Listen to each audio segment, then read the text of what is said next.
Okay, I think we are ready to get started. Again, welcome to this week's office hours for ESG and ESGCV. My name is Kimberly Simpson and I am your moderator for today. If you are just joining us, please go to the chat and introduce yourself with your name and the region you represent. As a reminder, this office hours session is being recorded for public record. Office hours recordings are on the California ESGCV past trainings webpage. A copy of the slide deck and recording will also be emailed to you. Next slide, please. How to ask a question. All questions must be submitted in the chat box. Please type your organization and question to the chat box. The team will read questions out loud at the end of the presentation and will provide answers if possible throughout the presentation. All questions and answers entered in the chat box will be recorded as part of the public record. Alongside our presenters, we also have several HCD staff, including ESG representatives, ESG CV grant administrators, and other consultants who are able to answer questions during the Q&A session. Next slide, please. Our agenda for today, ESG updates and resources in ESG CV updates, office hour updates, upcoming trainings, ESG and ESG CV Q&A, and our Spotlight Series presentation, Housing First Policy. Next slide, please. And now I will pass it to Connie, who will be doing our ESG updates. Thank you. Good morning, everybody. Just a reminder that we will be issuing and releasing that one-time homelessness prevention NOFA in September, probably be more towards the end of September. We have $1.7 million that came from disencumbered 2020 funds. That's what is allowing us to put out this NOFA. The only activity is homelessness prevention. It will be over the counter, meaning first in, first reviewed, and if everything looks good, we will issue a contract. The applicants, all applicants must have approved HP policies and procedures, and that's HCD approved, homelessness prevention policies and procedures. If you are interested and you don't have HCD approved policies and procedures, please reach out to us and we will help you with that. If possible, get working on it now, because there may be some back and forth as far as edits required and revisions before the actual release of the NOFA. So we're here if you need some assistance writing those policies and procedures. These funds will expire on September 7th of 2024, so we're trying very hard to get all this NOFA issued by the end of September, so you can have as long as period of time as you can to try and spend your funds. Next slide, please. Again, just be thinking about it. Is there a need for this type of funding in community? And of course, just a reminder, homelessness prevention is not an eviction prevention program, but rather for those folks that are at risk of losing housing, that have no other resources, and if not for ESG HP funding, they would end up into literally homelessness and on the streets. If you're interested, you can send me an email. You can reach out to the ESG NOFA inbox or contact your ESG rep. Next slide, please. We've concluded our 3 listening sessions, and we had a survey out for a month talking about and introducing and getting feedback on the development of ESG guidelines. Again, we've been given legislative authority to replace our current ESG state regulations with guidelines. Our plan is to finish up the guidelines and get those issued by the mid-2024. We're hoping by the end of July of 2024, we'll have these new guidelines in place. We've been doing a lot of outreach. We've got a lot of great attendance over the last few weeks for our listening sessions.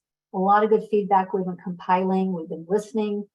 And the survey, we also gathered a lot of great information. So as we sort through the feedback and our group gets together, we will be keeping you updated, and we will be communicating any revisions to the original proposals for the guidelines. And next slide, please. All right, Anthony, I'm going to turn this over to you. Thank you, Connie. Good morning, everyone. Happy Wednesday. Everyone try and stay cool today. It's going to be a hot one here in California. Just some regular announcements here. The 2021 contracts expenditure deadline is quickly approaching. We got about, let's say, 2 weeks. It expires at the end of this month. So please get all of your RFFs in. Reach out to your reps if you have any questions or need assistance. In terms of the 2022 ESG award announcements, been getting, we get a couple of emails a week on those. Those were all sent to the contracts division. They are going through those one by one and contacting the grantees, reaching out, letting them know they've been awarded and what steps to take next. So hang in there, check your eCivis notifications, and you will receive a notification soon if you have not already. And then just another boring update on the annual NOFA for 2023. No, just kidding. We finally released it. It came out yesterday, as some of you know. It's on the ESG webpage, and I'll drop a link in the chat here soon. We have webinars scheduled for 8/29/2023, and those are informative webinars. We walk you through the process. We have them for the COCs, and we have them for the balance of state allocation as well. It's a great time to learn how to go through the process if you're not familiar, or bring you back up to speed even if you are familiar. And we're there to answer questions, and it's a great hands-on experience. So we encourage you to register for those. More on that in the upcoming slides. Applications will be due in eCivis by October 16th, 2023. Next slide, please. So the NOFA webinars, the BOS webinar is August 29th at 10 a.m. Pacific Standard Time. On this slide, you can see the meeting registration Zoom. That's going to be a link to register. So when these come out, if you're not just chomping at the bit to get registered right now, you can wait till you get the slides later this afternoon or tomorrow, and that link is a clickable link. The COC webinar, same thing. It's on the August 29th, and it's at 1 p.m. Pacific Standard Time. Also, there's a link to our webpage down below on the slide. And next slide, please. Just wanted to bring you up to speed on something. This is a screenshot of the ESG webpage. And on the ESG webpage, the middle ribbon that goes across, you'll see notice of funding. That's the NOFA. You can click on that to learn about the NOFA and to get a copy for yourself. Apply now. We'll get to that in a second. You can click on that. It'll take you to eCivis. If you're registered, you just jump right in. If not, register, create an account, and apply. And then with that fantastic artistic yellow arrow there, that is where you register for the webinar. So you just click on that, and it will take you to the next page, which is the next slide, please. And it's kind of in a weird place. It's all the way down at the bottom of the webinars. Once again, the yellow arrow there, you can see that you can register for both of the application workshops right there. And I will also drop the link in the chat as soon as I finish here. And I wanted to bring to mind that just below those links, you see the background eligibility forms resources. That leads you to the ESG resources page. Next slide, please. And on that page, you see all of these helpful resources. Here's just a little snapshot of what you'll see. There's actually about 3 times the amount of links that I'm showing on the screen. And this is a great resource, a great source of information for those of you who might have questions on the overall ESG program, some of the regulatory requirements, state and federal, or also just program components. What do you need to, what is required for emergency shelters, street outreach, HP, and so on. A great resource. And if you need additional help, you can always reach out to your ESG program rep. Next slide, please. And we have them listed there. So we're always available to answer your questions. Diana, Sam, Giovanni, Tuesday, and myself. Tuesday's on vacation right now. So if you have something pressing that needs to be answered in the next 2 weeks, and Tuesday is your rep, just shoot your question to the NOFA inbox. The address is listed below, and Sarah and I will address that. Sarah or I will address that, or both. It just depends on the nature of the question. Usually one of us can knock it out pretty quickly. And that concludes my portion. I will go ahead and start dropping the links in the chat, and I will hand it back to Kimberly or LaQuantia and for the next speaker. All right. Thank you, Connie and Anthony. And now for some ESG CV updates. I'm sorry, reminders. All program funds for projects, street outreach, emergency shelter, and rapid rehousing and homelessness prevention must be expended by September 30th, 2023. All funds for HMIS and administrative costs shall be expended by October 31st, 2023. Your final request for funds must be submitted to the department by November 15th, 2023. Next slide, please. Upcoming office hour topics, August 23rd, ESG annual monitoring, and August 30th, racial equity toolkit. Next slide, please. And here we have the new links for training site and the past trainings. And that link will be dropped into the chat and will be included in the slide deck as well. Next slide, please. At this time, if there are any questions, please put them in the chat. And you may continue to put questions in the chat throughout the presentation. And let me see if there are any questions.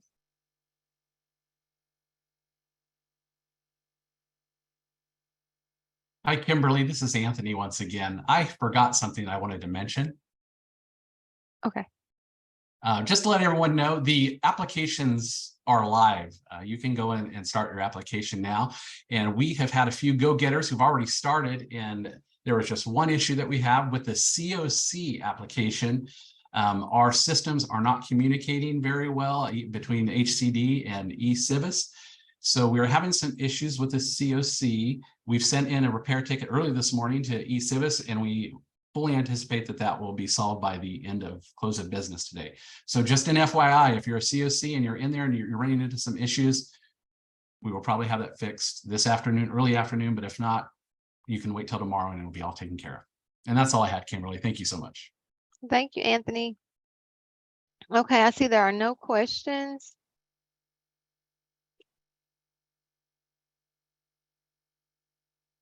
Next slide, please. To contact us if you have further questions, if you need to reach out to your annual ESG, you can reach out to your annual ESG rep, or you can, for your ESG CV, you can reach out to your grant administrator. Next slide, please. Now let's turn our attention to today's Spotlight Series, Housing Policy First with Gordon. All right, good morning, everybody. I'm Gordon Levine. My pronouns are he, him. I am white and Jewish, and today we're going to talk about housing first, both the philosophy in general and the policy that has newly been implemented at HCD. Let's go ahead and get started on the next slide. So housing first, in broad terms, is a philosophy that prioritizes providing housing to people experiencing homelessness to end their homelessness, so that housing can serve as a platform from which they can pursue their personal goals and improve their quality of life.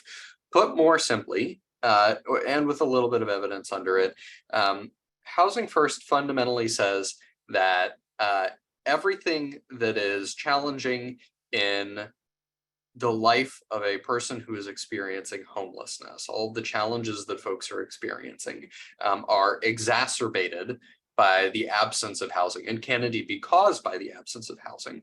Conversely, the provision of housing can lead directly to improvements in all of those other areas, both consequential, such as, for example, finding employment and maintaining employment, and quality of life related.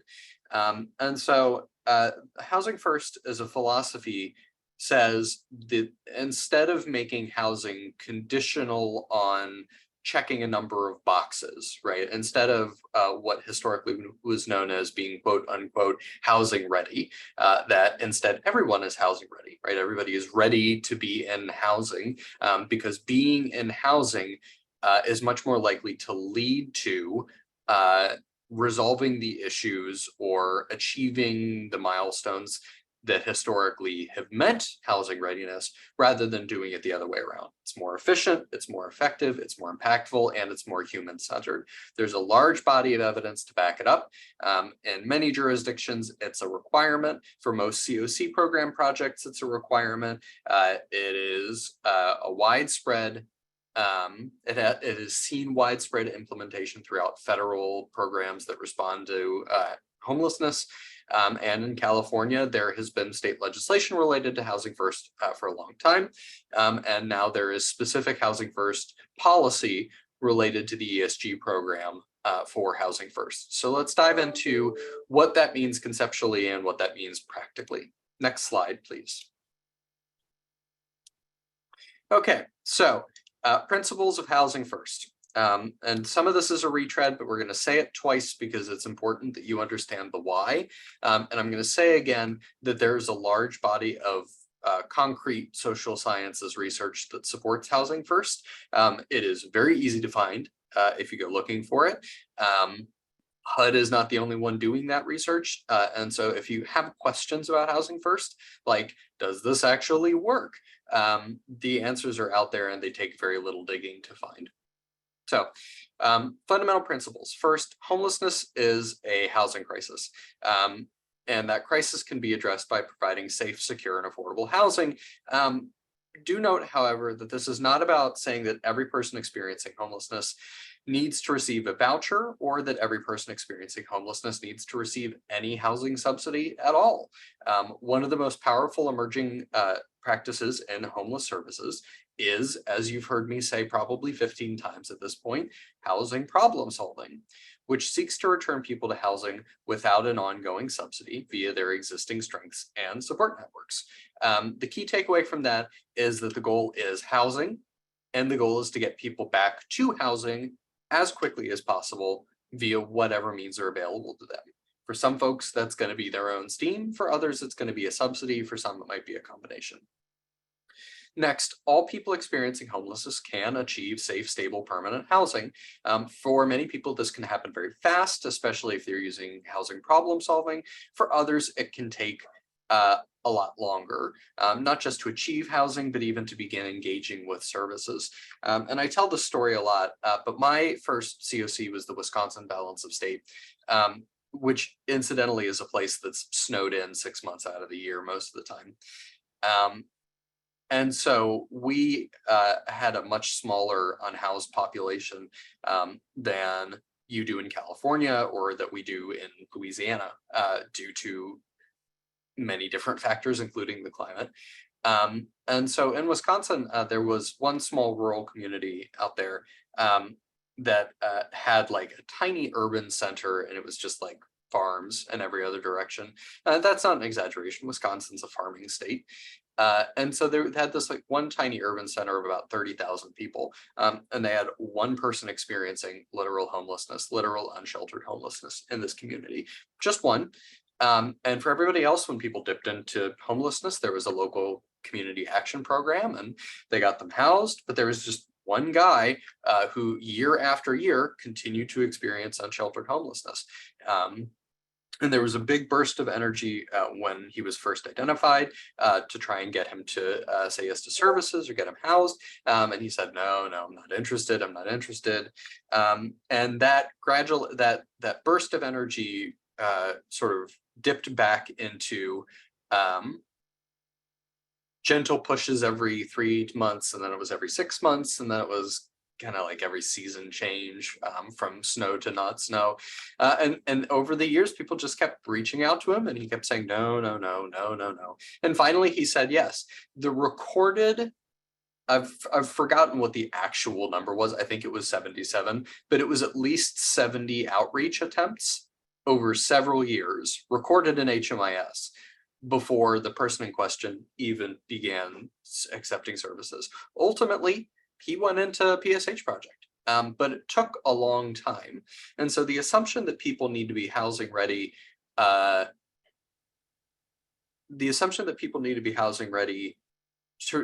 even be contacted is bunk, first. But second, the assumption that like some people just can't be housed is not accurate. Everybody can be housed. It might just take a while.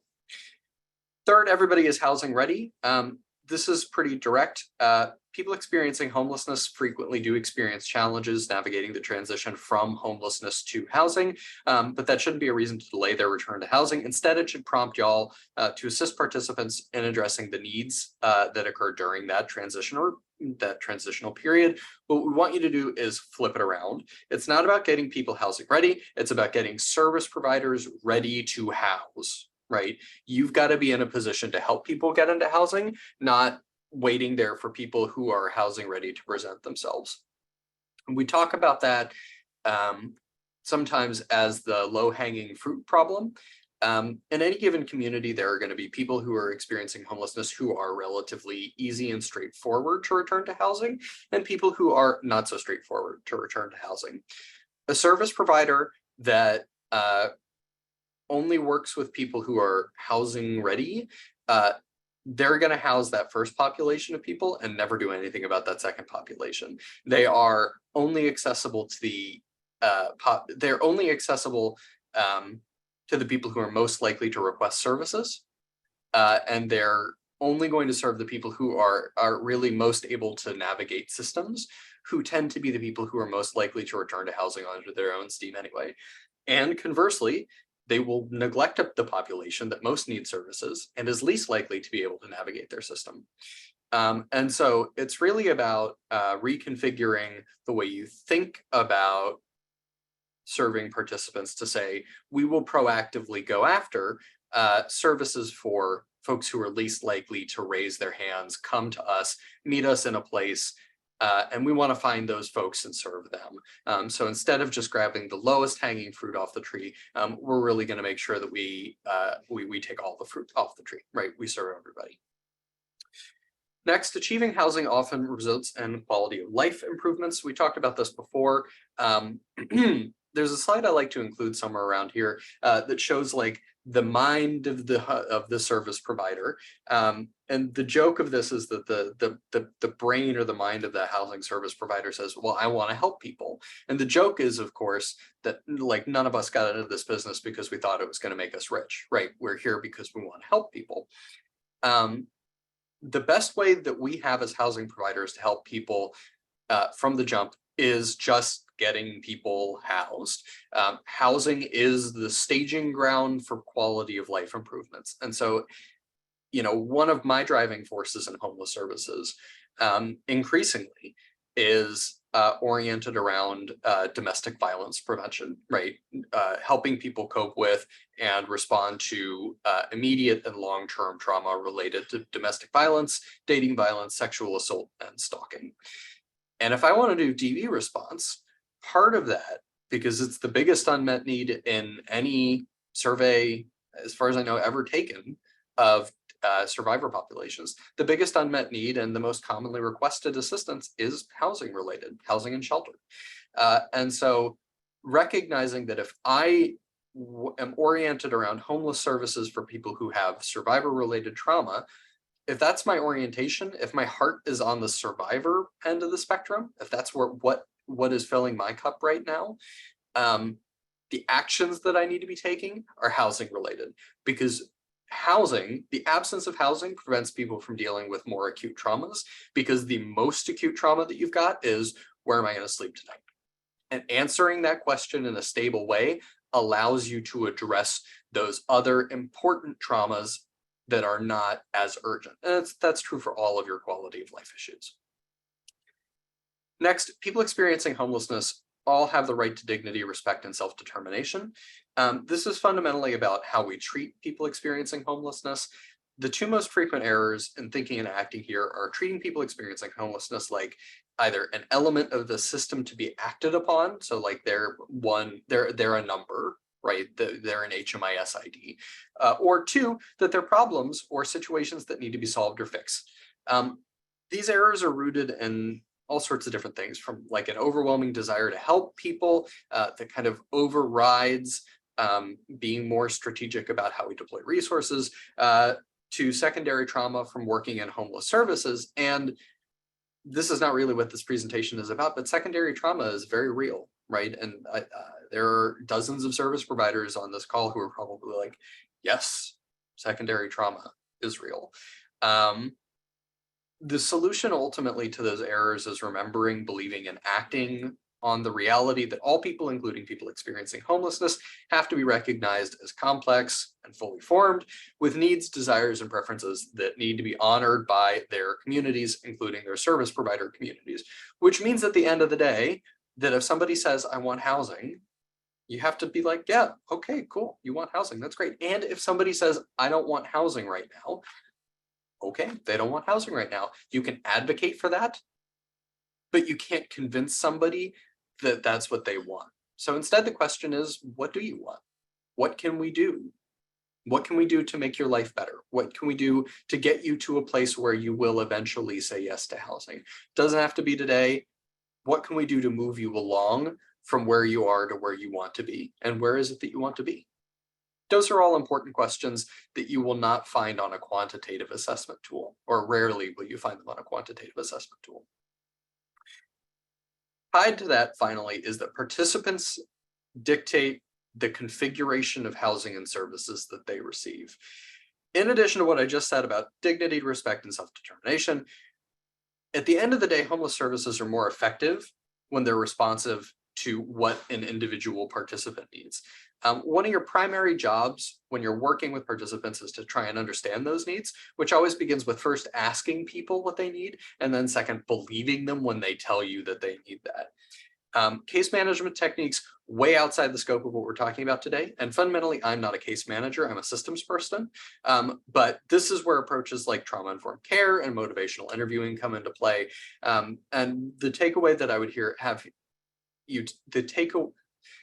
different whole other place of that sentence. The takeaway that I would have you take away from what I just said is that housing first is person-centered, and it's the philosophy, get people into housing and then do all of the rest of it, has to be oriented around what a person needs, which begins with asking them what they need and then doing that. Next slide, please. Okay. So these are your implementation layers for housing first. Fundamentally, housing first requires the commitment and implementation from many different layers of service and implementation, and each layer of that commitment depends on the other layers to function well. If any of these are absent, the benefits of housing first are not going to reach your participants. That being said, the most frequent problems are that one, housing first commitments exist only at the COC or the community or the organization or the ESG recipient level, and conversely, that they don't exist at the provider or the service, the project or the service staff levels. And two, that the commitments exist only at the project and service staff levels and don't exist at the community or COC layers. And so the benefits are scattershot. They never really reach all of the participants. And so each of your providers needs to work together. And when I say providers, I really mean all of your layers of implementation. They need to work together to ensure that their commitment and their operationalization of housing first works well with and supports everybody else's commitments and implementation. So what this means is, in practice, HCD, right up here at the sort of COC recipient community level, has a housing first policy that says you need to have housing, you need to operate on a housing first model. Great. Their job is to say that you need to do that and then monitor that you're doing it. That's their layer. At the organization level, and this is for really your subrecipients, right? Your direct subrecipients from HCD, their responsibility is to say, okay, housing first, cool. And it's the same as with HCD. Their job is to say, okay, we're doing housing first, and to monitor and ensure that that's actually being implemented with fidelity by your projects. Your projects, so those are your direct service providers or your sub-recipients or anybody who's working directly with clients. Their responsibility is to actually deliver on that promise, to say, okay, we've got a policy, it says we got to do housing first. Here's what that looks like in practice. And the project level, which is really like the management layer of the project level's responsibility, is again, to monitor and ensure that that's happening with fidelity. And finally, direct service staff, their responsibility is to actually do it. to say, okay, Housing First says we're not screening anybody out based on XYZ criteria. So we're not going to do that. And we're going to keep good records that say we didn't do that. And so at the end of the day, the project can say at the management layer, we did that. And the subrecipient, when they monitor, can say, okay, did you do that? The project can say yes. And at the end of the day, when HCD comes to monitor the subrecipient and says, did you do that? The subrecipient can say, yeah, all of our projects did that. And at the very, very end of the day, probably the end of the week at this point, when HUD comes to monitor, HUD can say, do you have a Housing First policy? Great. Did everybody do it? And HCD can say, yep, we monitored all of our subrecipients and they said yes. Our subrecipients monitored all their projects. The project said yes, and their projects kept a good eye on all of their participants and their service staff. And so it's yeses all up and down. Next slide, please. I'm over here remembering why we usually do this with multiple people. It's because it's like tiring to talk for at length without breathing, as I tend to do for a long period of time. So I'm gonna like slow down and breathe and hope you all bear with me. So there are lots of barriers to implementing Housing First.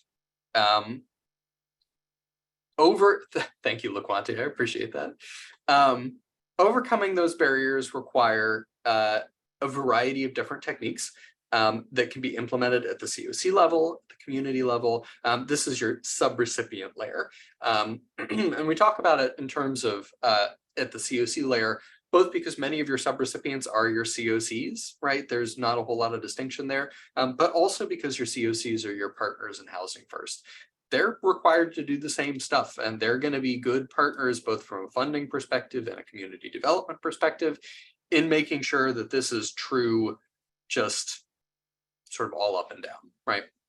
So I'm just going to blow through these notes as quick as I can. One requirement is, technique rather, is implementing project level requirements in your ESG written standards. Those are there at HCD's level, but reiterating them at the subrecipient level is always a good idea.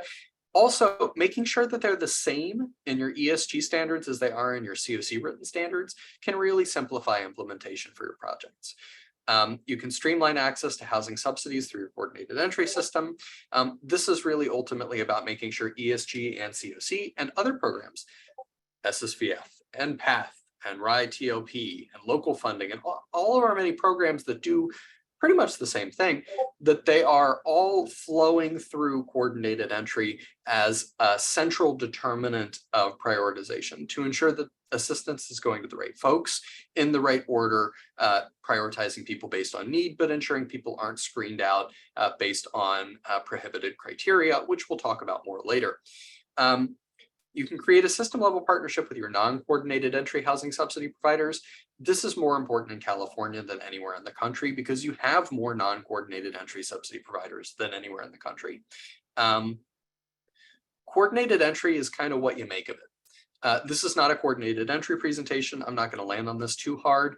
But a bad coordinated entry system, or really like a young or a less functional coordinated entry system, is one that is really designed to look kind of like this. And unfortunately, this is a very common system because it was the easiest way to implement it, really, when coordinated entry was first coming on the scene.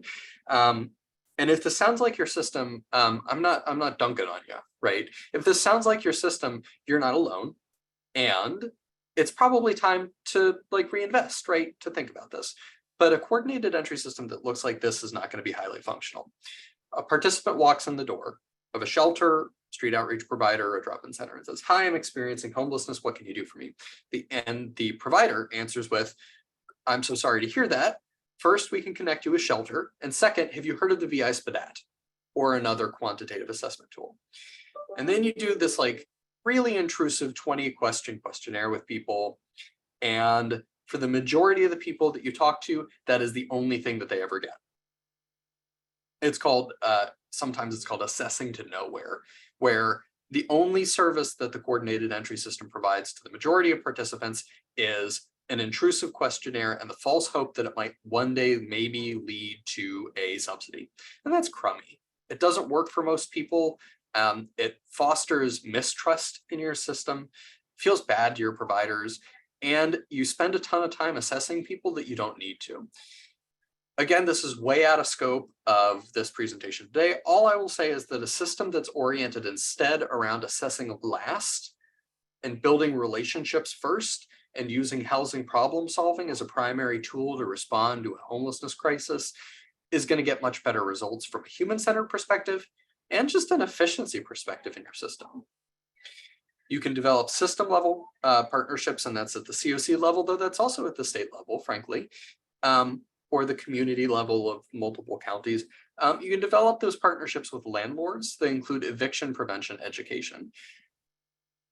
I know it's hard to believe because we often focus so much on the bottom line, but an ESG housing subsidy voucher is a sweet deal for landlords. Not necessarily because we can pay the most competitive rent, but because your provider's on the hook to pay that rent.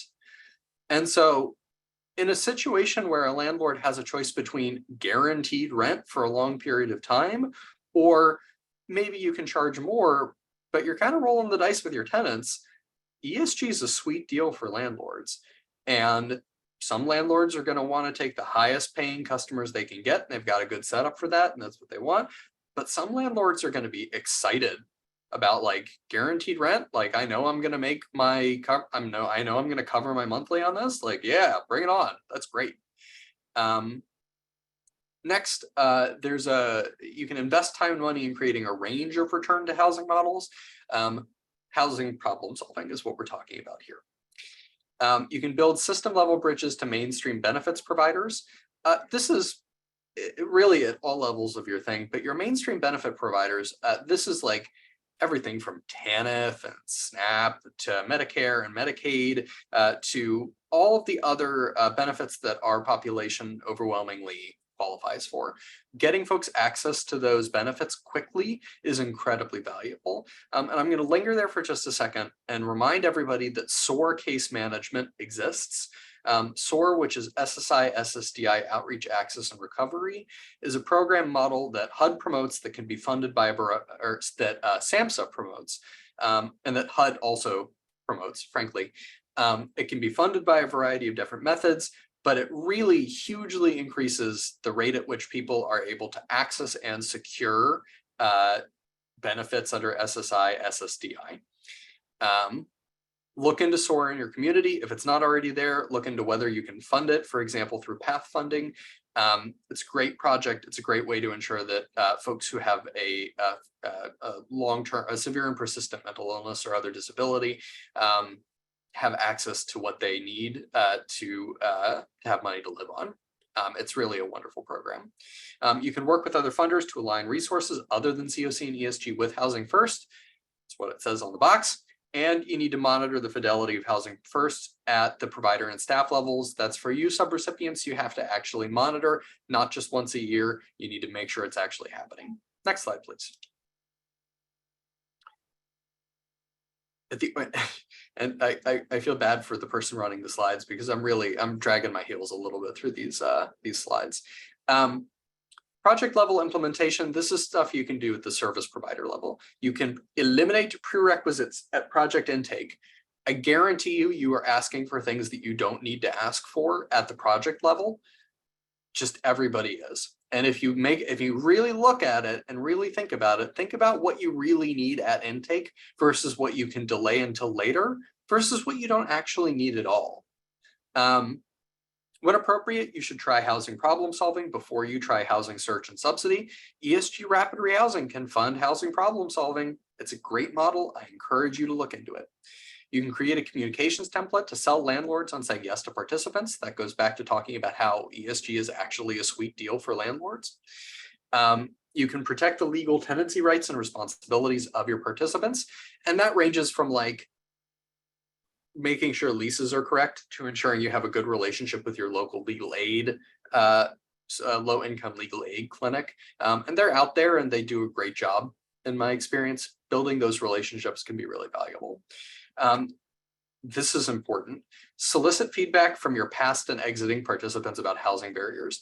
They will tell you what was a barrier. Ask, listen, and then if you hear a thing, you should do something about it because they're going to tell you how your program felt. and they will not mess around about it, right? Especially if you ask consistently and get consistent answers, you know that you have an issue that you need to address or an area that you can improve on. You need to review and re-review your project policies and procedures and practices for unintentional barriers. Again, you're asking people to do stuff. I guarantee you're asking people for things or to do things that you don't necessarily need to do at that time or at all. And if you really look at it and strip it down to bare bones, very high level ESG statement. The purpose of ESG is to get people, the purpose of ESG housing assistance is to get people from homelessness or from imminent risk of homelessness to housing as quickly as possible and as efficiently as possible. Everything else is bells and whistles, right? It might be a bell and whistle that makes those things happen, in which case it's a good one, or it might be a barrier, in which case it's not a good one.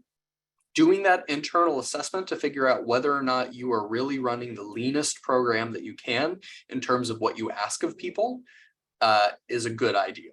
And doing that, like not just once, but annually is a great way to ensure that your project has a really high success rate. Train your staff on trauma-informed care and other person-centered practices. Again, outside the scope of the thing today, but do it. It's an incredibly valuable use of your time and money. And finally, ensure your staff are correctly and consistently implementing housing first. This is for those managers of direct staff out there.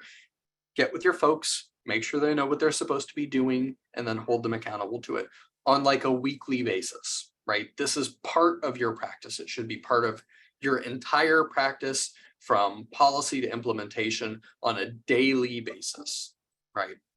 All right, next slide, please. So that was one full half hour of listening to me talk about why Housing First rocks and how to do it without me mentioning one word about what it actually means. The rest of this presentation is entirely about what you are practically required to do. So the practical implementation requirements of HCD's new Housing First policy, okay? Here's a requirement. You cannot deny or terminate assistance to participants except under one of the following circumstances. It doesn't have to be all of them, but it does need to be at least one of them. A, as explicitly permitted or required by one of the activities funders. And I'm going to note that ESG has no explicit carve-outs for explicit permission or requirement, except, quote, under the most serious circumstances, end quote, as specified below. And even that is like not a requirement, it's an encouragement. Or as explicitly required by state or local law. And there, again, are not a whole lot of those that would affect this. Or finally, and this is the one that will actually come up most often, under the most serious circumstances that present a clear threat of harm to one of the following: service provider staff, other applicants or participants, or to a building that is leased or owned by the provider or an applicant or participant. So to put that in plain language, you cannot deny or terminate a participant's assistance except as ESG requires, as your law requires, or if that participant presents a threat of harm clearly to the service provider or to another participant or to a building associated with ESG. Note, incidentally, that threat of harm to self is not on this list, and it's intentionally not on this list. If you've been paying attention, which I'm sure all of you have, and you're like deeply invested in this, but on the off chance that there might be one of you eating your lunch, just as a guess, on that off chance, Housing First says, under the most serious circumstances, the only chance you can deny or terminate assistance, and that housing is a prerequisite, is a launch pad for resolving other quality of life issues. A person who presents a threat of harm to themselves, removing housing from that person accelerates that threat of harm or can accelerate that threat of harm. And conversely, preserving housing for that person can be a way of ameliorating that threat of harm. It is not a reason to terminate a person from a project. Next slide, please. So some specific exclusions. and this is not an all-inclusive list, right? This is the same list as is in the HCD policy. This is not all-inclusive. This is not exclusive. These are just the things that people are most likely to have questions about.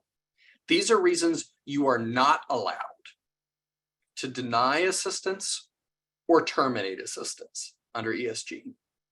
You can't do it based on income, including having little or no income, except where specified by the ESG interim rule. And that carve out is fundamentally about like, okay, you can't terminate somebody based on income or deny based on income, except at the year mark for rapid rehousing if they're over 30% AMI, right? That's the where specified by the interim rule. That's where that exclusion comes in. You can't deny or terminate based on criminal activity, except in the cases of A, where state or local law would expressly permit or require the denial or termination of assistance. I can't think of any place where that would apply, but I'm sure that there is somewhere out there. Or under the most serious circumstances, including criminal convictions related to tenancy. That's not a hard and fast definition. It's obviously a little loose, but really what we're talking about is like housing related benefits fraud might be a situation where you would say like, okay, maybe we need to not approve assistance for this person. But even then, I think there are other factors in play, like how long ago was the thing? Did they serve their time? Is there a probation thing? Is there rehabilitation in play, etc.? So again, only under the most serious circumstances is the controlling concept there. Next slide, please.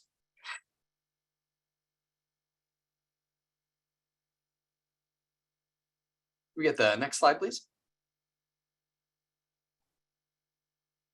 Thank you.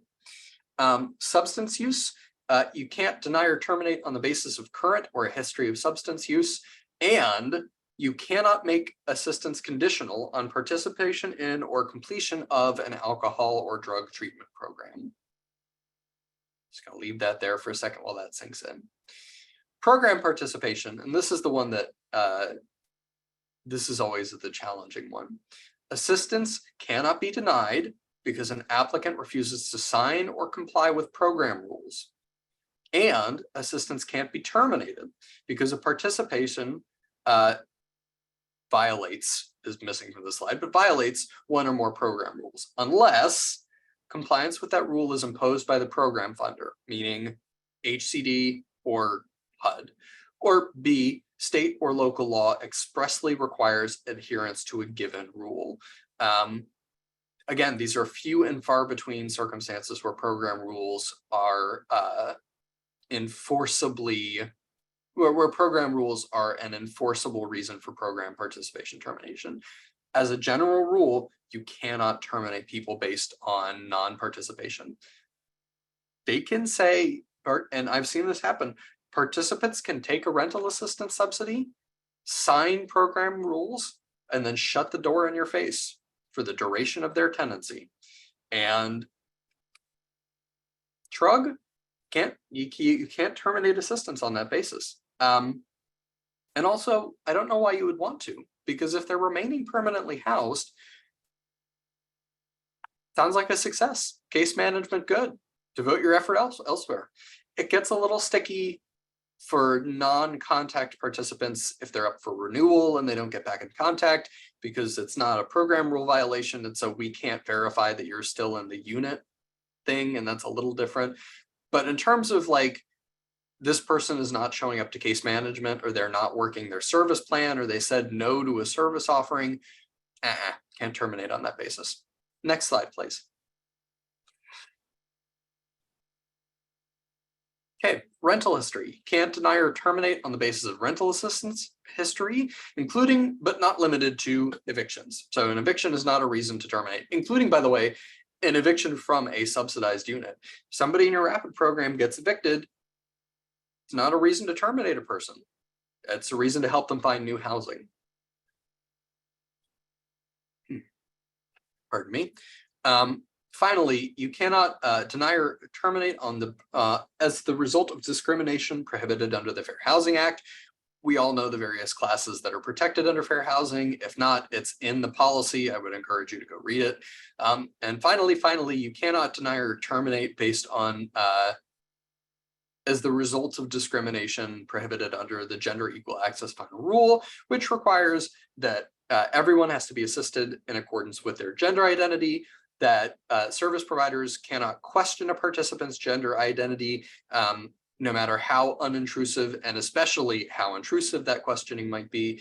And C, assistance has to be provided in a manner that affords equal access to that assistance for the applicant's family, which means, for example, you cannot provide assistance just to people, just for example, to adult people of a given gender and children of any gender, thereby excluding adults of all other genders. Can't do it. Next slide, please. Final practical requirement, record keeping. You have to maintain the following records: a record for each applicant who is denied assistance, a record for each participant whose assistance is terminated.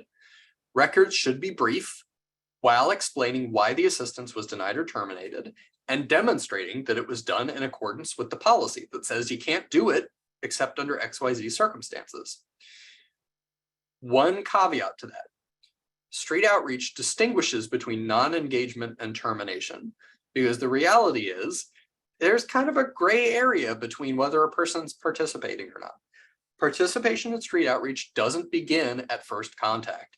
Non-engagement means a person experiencing homelessness, unsheltered homelessness, has been contacted and maybe offered or maybe even accepted a very limited scope of services, but they have yet to accept follow-up services. For example, a participant that you gave a like a care bag to, that's not, and like then you stop giving them care bags. That's not termination. They just haven't engaged with you yet. Termination means that a person experiencing unsheltered homelessness has accepted more extensive services, and subsequently those services have been discontinued. So for example, if you've started providing like housing problem solving assistance, where are your family? Where are your people? Can we get you back there? Can I call them? Can you call them? Can I assist? If you've had sessions with people or you're working with them and then you stop doing that, like, and it's not the participant's choice, that is termination. And that's the distinction there. It is a gray area though. And the final note that I will leave you all on is all of this is, there are not a lot of hard and fast rules in this. There are a lot of specifics with caveats, and there are a lot of principles. The best guidance I can give you is this: document, document, document. Having good records that say, this is the choice we made, this is why we made this choice.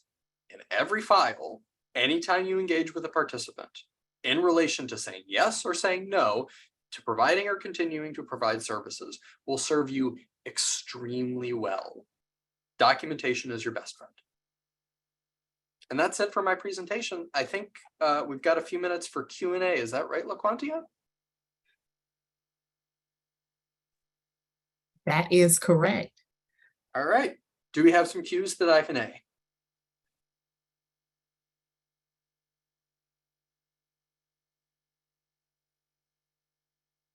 We haven't seen any in the chat thus far, but if you have a question, feel free to unmute yourself and ask, or drop that question in the chat for us.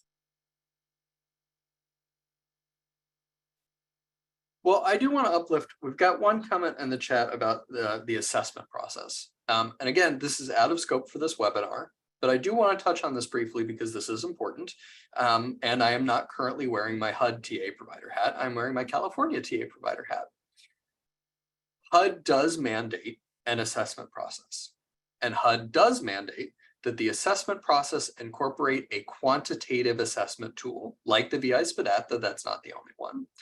HUD does not mandate where that quantitative tool must be used in the process, nor does it mandate, nor does HUD mandate how that tool is used in terms of determining how a person is triaged or prioritized. It needs to play a role but the significance of that role, especially in relation to other tools of assessment or prioritization, such as case conferencing or other metrics such as length of time homeless, that is entirely at the discretion of recipients, subrecipients, and providers. And what I will say based on my experience with many communities is that communities that have deprioritized the quantitative assessment tool, which at the end of the day, we all know is not all that quantitative, have had more success targeting assistance to participants who need it more based on the expert knowledge of case conferencing, based on the expert knowledge of outreach workers, and based on the expert knowledge of participants themselves. That's all I'm going to say about it here. But I would encourage you all, if you're thinking about coordinated entry, to think about how assessment can be done from a human-centered perspective that doesn't revolve around your quantitative assessment tool, which at the end of the day, again, we all know is not that quantitative.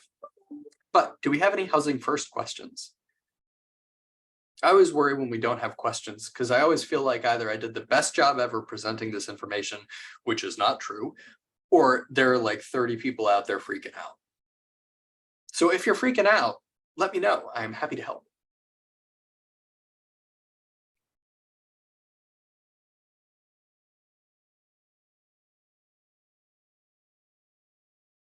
Thank you, Antoinette, and thank you, Aaron. I appreciate that. I feel strongly about coordinated entry assessment tools is the honest truth. Last call for housing first questions. Y'all are like housing first experts. You're super excited about this. You're jazzed. You're not like nervous. How can we get Gordon to speak for our COC? I can speak to your COC. That would be a question you can put up to HCD, I suppose.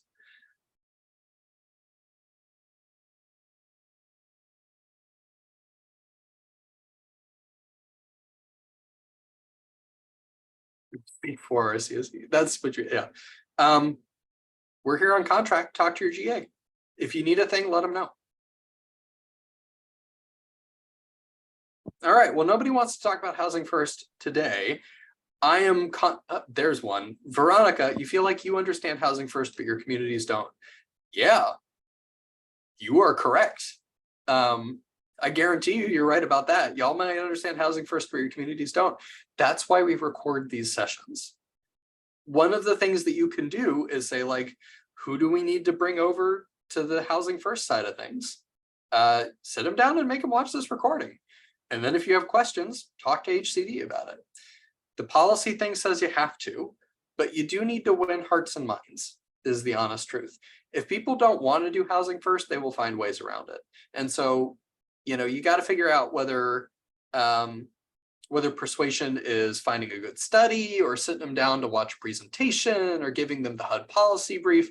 Like, what's the barrier? Like, what do they need to hear? And at the end of the day, some communities, and really it's some providers, might just not believe it. I know providers that were like, we've got this COC program project. We've had it for 10 years. And if you make us do housing first, we're going to give the money back to HUD. And they did. They bounced because they honestly would not believe that doing housing first and not requiring like participation in a 12-step program, which incidentally also is a problem for other reasons, that wouldn't work. They thought it wouldn't work. And so they gave the money back. And we were like, okay, there are other providers in the sea. They can have the money instead. Tips on applying housing first to emergency shelter projects. It's housing first for a reason, right? It's not shelter first. So it's a little trickier. What I would say about shelter is that shelter operates under a very similar model of being low barrier, right? Shelter should be low barrier. Biggest tip that I've got for you is if a person says, I need emergency shelter, they need emergency shelter. There are no other questions. Do not ask any other questions. Have a sign-in clipboard at the door for folks who are signing in or applying for access. Have a statement at the top of the clipboard that says, by signing, I hereby certify that blah, blah, blah, relevant self-certification language. That is, according to HUD, acceptable documentation for intake to shelter. It's the best possible thing you can do. And then once they're in shelter, Don't remove them from shelter until they are housed. Don't put a barrier in front of the door. And once folks are in the door, keep them as long as they're willing to stay, while continuing to actively provide case management services that help people move toward housing. And that's the way a shelter becomes sort of housing first oriented, is get everybody in that you can, take them at their word, figure out what they need to get to housing, and then get working on a case management plan. And if people need to stay for a long time, they need to stay for a long time. And that's just the way it is. Though, of course, we want to see shorter shelter stays where possible. Which I think brings me to time. I'm going to pass it back to our gracious host to round us out. Thanks, Gordon, for the great presentation. Thank you all for your questions. Remember, a quick survey will launch as you exit this session, so please don't hesitate to include any suggestions you may have on this survey. These surveys results help HCD provide useful content and needed technical assistance and training. Have a great day, everyone.